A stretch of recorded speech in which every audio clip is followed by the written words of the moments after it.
የኦሮሚያ ክልል መንግስት በአርሲ ዞን አሰኮ ወረዳ በንጹሃን ላይ ለተፈጸመው ግድያና የአብያተ ክርስቲያናት ጥቃት ራሱን የኦሮሞ ነጻነት ሰራዊት ብሎ የሚጠራውን ሸኔ ያለውን ታጣቂ ቡድን ተጠያቂ ያደረገ። ታጣቂ ቡድኑ ግን ለተፈጸመው የንጹሃን ግድያ ኃላፊነት እንደማይወስድ ገልጾ ጉዳዩን እንደሚያጣራ ነው ያመለከተው። ከአዲስ አበባ ስዩም ጌቱ ዝርዝር ዘገባ ልኮልናል። የኦሮሚያ ክልል ኮሚኒኬሽን ቢሮ ኃላፊ አቶ ኃይሉ አዱኛ ለሀገር ውስጥ መገናኛ ብዙሃን እንደነገሩት ሰባተኛውን ሀገራዊ ምርጫ ለማወቅ ተዘጋጅተው ያልተሳካላቸው ያሏቸው ኃይሎች በክልሉ በሰላማዊ ዜጎች ላይ የበቀል እርምጃ ላይ ተሰማርተዋል ብለዋል። በዚህ ሳምንት እሁድና ሰኞ በአርሲ ዞን አሰኮ ወረዳ ጠለታ ጨፋ ቀበሌ በንጹሃን ላይ የተወሰደው ጥቃት አሸባሪ ባሉት ሸኔ የተፈጸመ ነው ያሉት አቶ ኃይሉ በዚህም በሰው ሕይወት እንዲሁም በመንግስትና በህዝብ ሀብት ላይ ጉዳት መድረሱን አረጋግጠዋል። የጥፋት ኃይል ያሉት ታጣቂዎቹ በሰላማዊ ሰዎች ላይ ጉዳት ቢያደርሱም ዓላማቸው ሙሉ በሙሉ አልተሳካም ያሉት አቶ ኃይሉ መንግስት የጸጥታ አካላትን በማሰማራት ሊደርስ የነበረውን ይከፍማሩት የጸጥታ አካላቱ አካባቢውን በማረጋጋት አሁን ላይ ተጎጂዎችን ወደ ነባር ቀያቸው ለመመለስ ዝግጅት እየተደረገ ይገኛል ያሉት አቶ ኃይሉ መንግስት በቀጣይም ችግሮቹን በዘላቂነት በመፍታት ሰላም ለማስፈን የሚሰራ መሆኑን እንዲሁ አመልክተዋል። በመፈጸም ክስ የቀረበበት የኦሮሞ ነጻነት ሰራዊት ኦነግ ግን ለጥቃቱ ኃላፊነት አልወሰደም። ታጣቂ ቡድኑ በትዊተር ባወጣው አጭር መግለጫ በአርሲ በንጹሃን ላይ የደረሰውን ጭፍጨፋ እያጣራን እንገኛለን ብለዋል። ታጣቂ ቡድኑ ጉዳት ለደረሰባቸው ለንጹሃን ተጎጂዎች ቤተሰብ መጽናናትን እመኛለሁ ነው ያለው። ታጣቂ ቡድኑ ይህን ይበል እንጂ አስተያየታቸውን ለመገናኛ ብዙሃን የሚሰጡት ተጎጂዎችም በእሁዱ ጥቃት የመንግስት ጸጥታ አካላት የህይወት መስዋዕትነት መክፈላቸውንና ጥቃቱን የፈጸሙ ራሳቸው የኦሮሞ ነጻነት ሰራዊት ብሎ የሚጠሩ በአካባቢው የሚንቀሳቀሱ የታጣቂ ቡድኑ አባላት መሆናቸውን ይናገራሉ። የኢትዮጵያ ሃይማኖት ተቋማት ጉባኤ በአርሲ ዞን አሰኮ፣ ሽርካ፣ ሆንቆሎ ዋቤና ሙንዴሳ ወረዳዎች በኦርቶዶክስ ተዋሕዶ ቤተክርስቲያን አገልጋዮችና ምዕመን ላይ የተፈጸመውን አሰቃቂ ግድያና የአብያተ ክርስቲያናት ቃጠሎ አወገዘ። በጥቃቱ የተሰማውን ሐዘን ገልጸው ለተጎጂ ቤተሰቦች መጽናናትን ተመኝቶም መንግስት የዜጎችን ደህንነት የማረጋገጥ ተቋማዊ ኃላፊነቱን እንዲወጣ ለተፈናቀሉና ስጋት ላለባቸው ዜጎች አስተማማኝ ጥበቃ እንዲያደርግ እንዲሁም ወንጀለኞችን በአፋጣኝ ለፍርድ እንዲያቀርብ በጥብቅ አሳስበዋል። ለዶይቼ ቬለ ዘገባ ስዩም ጌቱ ነኝ ከአዲስ አበባ። በአማራ ክልል ዋግ ኽምራ ብሔረሰብ አስተዳደር ዞን የሚገኘውን የአበርገሌ ወረዳን በሚያዝያ ወር የተቆጣጠረው ራሱን የአገው ዲሞክራሲ ህብረት ወይም አዴን አገው ሸንጎ ብሎ የሚጠራው ታጣቂ ቡድን ባሳለፍነው ግንቦት 19 ቀን ሁለተኛውን የጻግብጂ ወረዳን በኃይል መቆጣጠሩንና በዚህም ሳቢያ የወረዳው ነዋሪዎች መፈናቀላቸውን ተናገሩ። ኢሳያስ ገላው በሚያዝያ 12 2018 ዓ.ም ራሱን አዴን የአገው ዲሞክራሲ አሊያም የአገው ሸንጎ ብሎ የሚጠራው የታጣቂ ቡድን በአማራ ክልል የዋግ ኽምራ ብሔረሰብ አስተዳደር ዞን አንድ ወረዳ የሆነውን አበርገሌን ከተቆጣጠረ በኋላ ባሳለፍነው ግንቦት 19ም ሁለተኛውን የጻግምጂ ወረዳን በኃይል መቆጣጠሩንና በርካታዎች መፈናቀላቸውን የወረዳው ነዋሪዎች ተናገሩ። በአዴን ብሎ ራሳቸው የሚጠሩ ሰዎች ህወሓትን ጠርፈው መጥተው አይደል ጻግብጂ ወረዳን በድሽቃ በመርከር መጥተው እኛውን ሸሽተን በረሃ ላይ ነው ያለነው። ሰቆጣ ተሰግሯል ያለው ወረዳ ምናምን። ከወረዳው 06 ቀበሌ የተፈናቀሉት አቶ ይግዛው ይስማው እንደሚናገሩት በግንቦት 19ኙ ጥቃት በርካቶች አካባቢያቸውን ለቀው መውጣታቸውንና በበረሃም ያለ መጠለያ ቀናትን እያሳለፉ መሆኑን ይናገራሉ። እንግዲህ ስንወጣ አንድ መቃ ይዞ የመጣ ሰው የለም። ሁሉም ባዶ ነው የወጣው።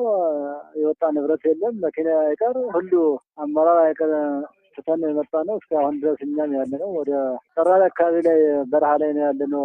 ይበላ የለም፣ ይጠጣ የለም። ድሮ አሁን ተነግሮ የማያልቅ ነገር ላይ ነው ያለነው። ንብረት ብዙ ምንም የወጣ ንብረት የለም። ሁሉ ማህበረሰቡ ሳይቀር ታጣቂው ሳይቀር አመራር ሳይቀር የወረዳ ንብረት የመንግስት ንብረት የወጣ ንብረት አንድም የለም። የጻግምጂ ወረዳ በታጣቂዎች ቁጥጥር ስር መዋሉን ተከትሎም በርካቶች ወደ ዞኑ ዋና ከተማ ሰቆጣ ቢያመሩም ምንም አይነት ሰብአዊ ድጋፍ ባለፉት 6 ቀናት አለማግኘታቸውን ይናገራሉ። እኔ ገብቻለሁ ከተማ ላይ ህብረተሰቡ ግን ዝም ብሎ ጫካ ላይ ያለውም አለ ከተማ የገባም አለ። ብትንትን ብሎ ነው ያለው። ህፃንና እንትና ያለው በጣም ስቃይ ላይ ነው ያለው። ሴትም አለ ወንድም ብዙ ነው። ወንድም አለ ሴትም አለ። ህብረተሰቡ የቀረ ህብረተሰቡ ለምንድን በተለይም የፖለቲካ ልዩነት የነበራቸው የጻግምጂ ወረዳ ነዋሪዎችና የመንግስት ሰራተኞች አካባቢውን ሙሉ በሙሉ ለቀው መውጣታቸው ነው የተገለጸው። ጻግምጂ የማይተፈጠረው ያው ጦርነት ነው። ህወሓትና አዴን ወይም ሸንጎ የሚባሉት አገው ሸንጎ የሚባለውና ህወሓት አንድ ላይ ሆኖ ነው የጀመሩ። ህብረተሰቡ ስጋት ያለው እነሱ ጋር ጠላት ጋር የሆነ ያለኝ ወይም ስጋት አለኝ የሚለው ተወሰነ ተሰደዋል። ከርሶ አደርም ጭምር ማለት ነው። ዞሮ ዞሮ አለ አይደለ ከነሱ ጋር ንክኪ ሆነ በፖለቲካ ማንም ሌላ ነገር እንደዚህ አይነቱ ነገር ያው የመጣበት መንገድ አለ። በግንቦት 12 2018 ዓመተ ምህረት አበርገሌ ወረዳን የተቆጣጠረውን ታጣቂ ቡድን በመፍራትም ወደ ሰቆጣ ከተፈናቀሉ ከአንድ ወር በላይ ያስቆጠሩ በርካታ ነዋሪዎችም እስካሁን ምንም አይነት ድጋፍ እንዳልተደረገላቸው ይገልጻሉ። ግጭት ምክንያት ከኮረም፣ ወፍላ፣ አበርገሌ፣ ዛታ፣ አላማጣ አሁን ደግሞ ከጻግምጅ ወረዳ የተፈናቀሉ ሰዎችን የምታስተናግደው ሰቆጣ ከተማም የተዘጋጀ መጠለያ ባይኖርም በየዕለቱ ግን አዳዲስ ተፈናቃዮችን እየተቀበለች ትገኛለች። በጉዳዩ ዙሪያ ሀሳባቸውን እንዲያካፍሉን የጠየኳቸው የዋግምራ ብሔረሰብ አስተዳደር ዞን አደጋ ስጋትና ስራ አመራር ጽሕፈት ቤት ኃላፊ የሆኑት አቶ ምህረት መላኩ ጊዜ የለኝም በማለት ምላሽ ከመስጠት ተቆጥበዋል። አሁን አንችልም ጌታዬ ወይ ስንት ሰዓት ላይ ልደውልልዎት? አሁን አንችልም፣ ዛሬም ነገም አንችልም፣ ሌላ ስራ ላይ ነው ያለው። በአዴን አሊያም ባገው ሸንጎ ታጣቂዎች የተያዙ 2 ወረዳዎችን በተመለከተ ምላሽ እንዲሰጡን የዋግምራ ብሔረሰብ አስተዳደር ዞን ምክትል አስተዳዳሪ ወደሆኑት አቶ ሹመት ጥላሁን ጋር ስልክ ብንደውልም የጽሁፍ መልእክት ብንልክም ምላሽ ለመስጠት ፍቃደኛ አልሆኑም። ለዶይቼ ቬለ ዘገባ ኢሳያስ ገላው። በቤንሻንጉል ጉሙዝ ክልል 7ኛው ጠቅላላ ምርጫ በሁሉም አካባቢዎች በሰላማዊ መንገድ መካሄዱን በክልሉ 8 ፓርቲዎችን ያቀፈው የፖለቲካ ፓርቲዎች የጋራ ምክር ቤት አስታወቀ። ከፖለቲካ ፓርቲዎች መካከል በመተከል ዞን ውስጥ የተወዳደረው ሰላም ለኢትዮጵያ ጥምረት በበኩሉ በምርጫው የፍትሐዊነት ጥያቄ በማንሳት ጫና የነበረበት ነው ብሏል። ከአሶሳ ዝርዝሩን ነጋሳ ደሳሌ ልኮልናል። የቤኒሻንጉል ጉሙዝ ክልል የፖለቲካ ፓርቲዎች የጋራ ምክር ቤት ትናንት ማምሻውን በሰጠው መግለጫ በክልሉ የተካሄደው ጠቅላላ ምርጫ ያለምንም ጸጥታ ችግር መጠናቀቁን አመልክተዋል። የጋራ ምክር ቤቱ ሰብሳቢ የሆኑት አቶ አብዱል ሰላም ሸንግል ምርጫው ከዚህ ቀደሙ ጋር ሲነጻጸር የተሻለ የህዝብ ተሳትፎ የታየበትና ሰላማዊ እንደነበር ገልጸው በምርጫ ሂደት ተፎካካሪ ፓርቲዎች የነበራቸውን ቅሬታዎች ለምርጫ ቦርድ ማቅረባቸውን ጠቁመዋል። አሰባሰብነው መረጃም ምርጫው በሁሉም የክልሉ አካባቢዎች ሰላማዊ መንገድ የተጠናቀቀ መሆኑ ያለምንም የጸጥታ ስጋት ጸጥታ ችግር የተጠናቀቀ መሆኑ ለማረጋገጥ ችለናል።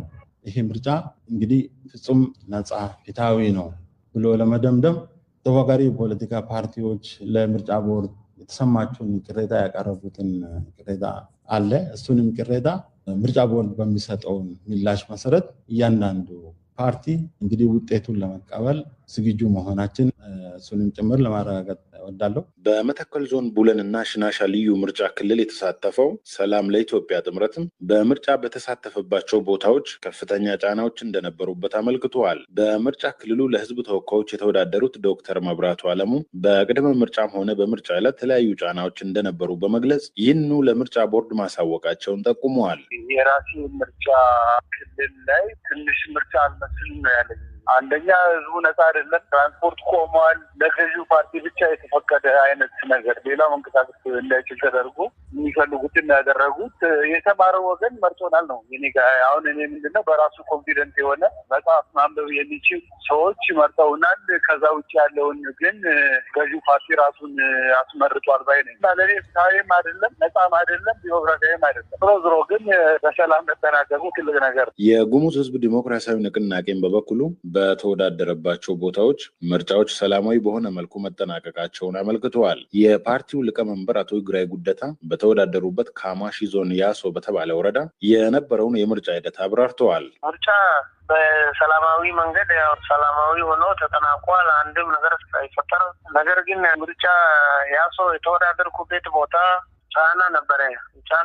አንዳንድ ቦታ የኛ ታዛቢዎች እንዳይገቡ የተከላከሉበት ሁኔታ ነበረ። ሌሎች ደግሞ ሙሉ በሙሉ ህዝብ እንዳናወያይ የተከላከልንበት ቦታዎች አሉ። ለምሳሌ ያሶላ ቦሎጅ ጋንፎይ ላይ የፖለቲካ ፓርቲዎች ገዢ ፓርቲ በተለያዩ ቦታዎች ጫና አድርሶብናል ያሉ ሲሆን የቤኒሻንጉል ጉሙዝ ክልል ብልጽግና ፓርቲ የፖለቲካ ዘርፍ ኃላፊ የሆኑት አቶ ኡስማን አህመድ ፓርቲያቸው ምርጫን አሳታፊና ዲሞክራሲያዊ በሆነ መልኩ እንዲካሄድ ለደጋፊዎቻቸው የምርጫ ስነ ምግባር ላይ በቂ የሆነ ግንዛቤ መፍጠራቸውን ገልጸው የቀረበባቸው ክሶችን ውድቅ አድርገዋል። አብዛኛው ፓርቲዎች በዚህ ላይ በነዳጅ እና በአንዳንድ ሁኔታዎች ተገድበዋል። ይሄ ደግሞ የገደበው ገዢ ፓርቲ ሳይሆን ሁኔታውን የፈጠረው ጫና ነው የሚለው ነገር እሱንም ሲያነሱት ታዝበናል። ነገር ግን ደግሞ የጋራችን የደረሰብን ጫና ነው የሚለው ነገር ደግሞ ለማየት ሞክረናል ማለት ነው። እንግዲህ ተጽዕኖ ደረሰብን የሚባለው ነገር አናውቅ ቶታሊ ማለት ምክንያቱም ቅሬታ ካለ እዛው ምርጫ ክልል አለ ቅሬታ አቅርቦ ውሳኔ ማስወሰን ይችላል ወይ ደግሞ ምርጫ ቦርድ ቦርድ ዋናውን ምርጫው እንዲቋረጥ ማድረግ ይችል ነበር ማለት ነው። ይሄ ግን አልነበር። ኦፊሻሊ መጥቶ ያየነው ጉዳይ ስለሌለ የኔ ውሸት ነው ብዬ ነው ማስበው ማለት ነው። ከፖለቲካ ፓርቲዎች መካከል ሰላም ለኢትዮጵያ ጥምረት ፓርቲ ለብሔራዊ ምርጫ ቦርድ ቅሬታ ማሰማቱን የገለጸ ሲሆን ፓርቲው ከምርጫ በፊት 3 ቀን ቀደም ብሎ በጥሞና ጊዜ ቅስቀሳ ማድረግን የምርጫ ፍትሐዊነትና ምስጢራዊነትን የሚጻረሩ ጉዳዮችና ፓርቲው ሌሎች ደረሰብን ያለውን ቅሬታ አስመልክቶ ለምርጫ ቦርድ ማቅረቡንና ብሔራዊ ምርጫ ቦርድም በደብዳቤ ለሚመለከታቸው የወረዳና ሌሎች አካላት ምላሽ ሰጥተዋል። ለዲደብሊው ዘገባ ነጋሳ ደሳለኝ ከአሶሳ። የደቡብ ኢትዮጵያ ሕዝቦች ክልል ለ7ኛው ጠቅላላ ምርጫ የተካሄደው የድምፅ አሰጣጥና የጣቢያዎች ድምፅ ቆጠራ ውጤት በተሳካ ሁኔታ ተከናውኗል ሲል የክልሉ የፖለቲካ ፓርቲዎች የጋራ ምክር ቤት አስታወቀ። በክልሉ ተፎካካሪ ፓርቲዎች ከሆኑት አንዱ የቁጫ ሕዝብ ዲሞክራሲያዊ ፓርቲ ግን በተወዳደረባቸው አካባቢዎች የማጭበርበር ተግባራት ተፈጽሟል ሲል ቅሬታውን ገልጿል።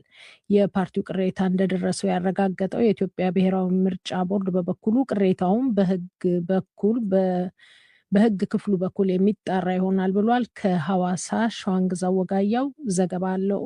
የደቡብ ኢትዮጵያ ሕዝቦች ክልል የፖለቲካ ፓርቲዎች የጋራ ምክር ቤት ባለፈው ሰኞ የተካሄደውን 7ኛው ጠቅላላ ምርጫ አስመልክቶ ዛሬ ጋዜጣዊ መግለጫ ሰጥቷል። በክልሉ የሚገኙ ፓርቲዎች በቅድመ ምርጫ ሂደት ፖሊሲዎቻቸውን በተለያዩ አማራጮች ሲያስተዋውቁ መቆየታቸውን የምክር ቤቱ ሰብሳቢ አቶ ጎበዜ አበራ ገልጸዋል። የመራጮች ድምፅ አሰጣጥና በምርጫ ጣቢያ ደረጃ የተከናወኑ የድምፅ ቆጠራ ሂደቶች ከአንዳንድ አነስተኛ ችግሮች በስተቀር በተሳካ ሁኔታ መካሄዳቸውን ነው ሰብሳቢው ለዶይቼ ቬለ የተናገሩት። በ3941 ምርጫ ጣቢያዎች በተሳካ ሁኔታ ምርጫ አሰጣጥ ተካሂዷል። ምናልባት ቦርጂ ዞን ሶያማ ከተማ ውስጥ አንድ ምርጫ ጣቢያ ላይ አንድ የምርጫ አስፈጻሚ በፈጠረው ስህተት የአንድ ምርጫ ጣቢያ ውጤት ምርጫ ቦርዱ እርምጃ ወስዶ የሚሰርዝ ይመስለኛል። በእርግጥ ምርጫ ቦርዱ ራሱ መግለጫ አውጥቷል። ከዚህ አንጻር እጅግ በጣም የተሳካ ከሰላምና ከጸጥታ አንጻር ከተሳትፎም አንጻር በሁሉም ነገር የተሻለ ምርጫ እንደተካሄደ ነው የተገነዘብነው። የቆጠራ ሂደትም ቢሆን በየምርጫ ጣቢያዎች እስከ ትናንት ወዲያ ማታ ድረስ ውጤቶች ሲለጠፉ ነበረ። የማዳመር ስራ ተጠናቆ ዛሬ ይለጠፋል ብለን ተስፋ እናደርጋለን። ዶክተር አወቀ አምዛዬ የኢትዮጵያ ዜጎች ለማህበራዊ ፍትህ ኢዜማ ፓርቲን በመወከል በአማሮ ምርጫ ክልል ለሕዝብ ተወካዮች ምክር ቤት ወንበር መወዳደራቸውን ይናገራሉ።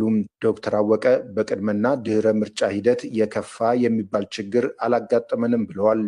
በአጠቃላይ ሁኔታውን ስናይ ጥሩ ነው ነበረው። ይህን ያህል የከፋ ችግር አላጋጠመንም። ሁሉም በጥሩ ሁኔታ ነው። የጸጥታ አካላትም ታዛቢዎችም የምርጫ አስፈጻሚዎችም በጥሩ ሁኔታ ነው የተሰራው። አልፎ አልፎ መለስተኛ ችግሮች ካጋጠሙት በስተቀር ማለት ያደረግናቸው ሌላ የሚያስቸግር ነገር አልነበረም። በየምርጫ ጣቢያው ውጤቶች ተለጥፏል። የምርጫ ሳጥኖች አሁን ተጠቃለው ማታ ከሩቅ አካባቢዎች በፈረስም በአህያም እየተባለ በመኪናም በሞተርም እየተባለ ገብተዋል። አሁን የመጨረሻ ማጠቃለያ ለማድረግ የምርጫ ቦርድ ሰዎች መግባታቸው መሰብሰባቸውን ነው የሰማነው። ዛሬ እንግዲህ አጠቃላይ ውጤቱ ይገለጻል ብለን እንጠብቃለን። ያም ሆኖ በክልሉ ከሚገኙ ተፎካካሪ ፓርቲዎች አንዱ የሆነው የቁጫ ሕዝብ ዲሞክራሲያዊ ፓርቲ ቁሆዴባ ግን በተወዳደረባቸው አካባቢዎች የማጭበርበር ተግባር ተፈጽመዋል ሲል ቅሬታውን ገልጿል። የፓርቲው የቅሬታ ጭብጥ ምንድን ነው በሚል በዶይቼ ቬለ የተጠየቁት የፓርቲው ጽሕፈት ቤት ኃላፊ አቶ ባንዲራ በላቸው ተከታዩም ብለዋል። እዚህ ያቀረብነው ጭብጡ የፌዴሪ ሕገ መንግስት ለሕዝቦች የሚሰጠውን የራስን ተወካይ የመምረጥ መብትን ሕዝባችን አልተጠቀመም በሚል ነው ያቀረብነው። ምርጫውን የመረጡት በቁጫ ምርጫ ክልል ሕዝብ ስም ምርጫውን ለማስፈጸም የተመደቡ ምርጫ አስፈጻሚዎች ራሳቸው ከሕዝብ እጅ ድምፅ መስጫ ወረቀት እየቀሙ ራሳቸው ድምፅ የሰጡ ስለሆነ ይሄ ምርጫ ሊሰረዝ ይገባል የሚል ነው ያቀረብነው አቤቱታ። የቁጫ ሕዝብ ዲሞክራሲያዊ ፓርቲ ቅሬታ ለቦርዱ መድረሱን ትናንት በሰጡት ጋዜጣዊ መግለጫ ያረጋገጡት የኢትዮጵያ ብሔራዊ ምርጫ ቦርድ ዋና ሰብሳቢ ሜላትወርቅ ኃይሉን ቦርዱ በቀጣይ ያደርጋል ያሉትን ጠቅሰዋል። የቁጫ ዲሞክራቲክ ፓርቲ አቤቱታ አቅርቦልናል። አቤቱታ ደርሶናል። የሕግ ክፍላችን አቤቱታውን ተመልክቶታል። የሕግ ክፍላችን የሰጠንን አስተያየት ይዘን ቀጣይ የማጣራት ስራ ይደረጋል ነው ያልነው። ስለዚህ እንግዲህ በቀጣይ ቦርዱ የቀረበውን የሕግ ክፍል ሀሳብ ተቀብሎ እርምጃ የሚወስድበት ይሆናል ማለት ነው። በአሁኑ ወቅት በደቡብ ኢትዮጵያ ክልል የምርጫ ውጤቶች ከምርጫ ጣቢያ ወደ የምርጫ ክልሎች እየገቡ ይገኛሉ። በኢትዮጵያ ብሔራዊ ምርጫ ቦርድ የጊዜ ሰሌዳ መሰረትም አጠቃላይ የምርጫ ውጤት የፊታችን ሰኔ 4 2018 ዓ.ም ይፋ ይደረጋል።